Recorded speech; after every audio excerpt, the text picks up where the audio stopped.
प्रयागराज महाकुंभ में स्नान करने वालों का आंकड़ा 50 करोड़ को पार कर गया है, लेकिन इन सब के बीच एनजीटी में सीपीसीबी ने एक रिपोर्ट दाखिल की है जो चौंकाने वाली है, हैरान करने वाली है और परेशान करने वाली है। रिपोर्ट के बारे में बताएंगे, लेकिन लोगों की आस्था देखिए, लगातार स्नान ये चल रहा है, लेकिन जिस तरीके से रिपोर्ट आई है वो बताती है कि आस्था के साथ खिलवाड़ हुआ है।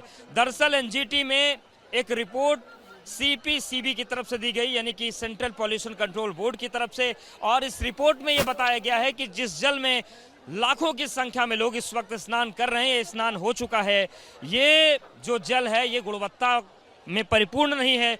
आचमन तो छोड़िए, इस जल की शुद्धता इतनी भी नहीं है कि इसमें स्नान किया जा सके, क्योंकि जो नदी की जल की गुणवत्ता में गिरावट है, इसमें कहा गया है कि बायोकेमिकल ऑक्सीजन डिमांड बहुत ज़्यादा इसकी थी, जो कि स्नान के लायक भी से नहीं छोड़ती। इसके अलावा फेकल कॉलीफॉर्म का स्तर बहुत ज़्यादा पाया गया, जो सीधे इशारा करता है कि जो मल है बहुत ज़्यादा है। और इसके अलावा जो सीवेज ट्रीटमेंट प्लांट हैं प्रयागराज में बनाए गए हैं, दावा किया गया कि साफ़ सफाई रखी गई है, उन पर भी प्रेशर बहुत ज़्यादा है।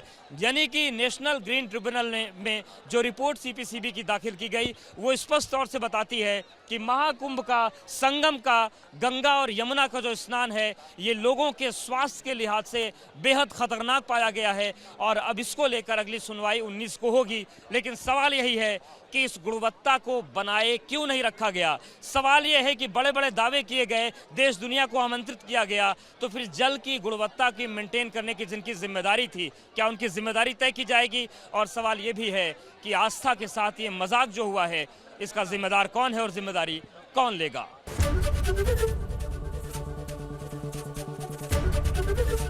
एबीपी गंगा, खबर आपकी, जुबान आपकी।